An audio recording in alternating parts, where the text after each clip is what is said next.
Kaya ko lang kinukwento ngayon para malaman ng taong bayan Opo.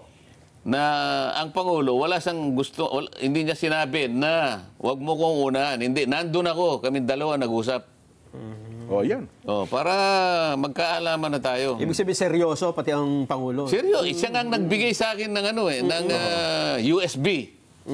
Para may makatulong ako sa iyo itong mga mga detalye na pwede mong gamitin. Nako, mabigat pala ito. Seryoso pala talaga. Kaya ayoko muna sanang ibahagi 'yon.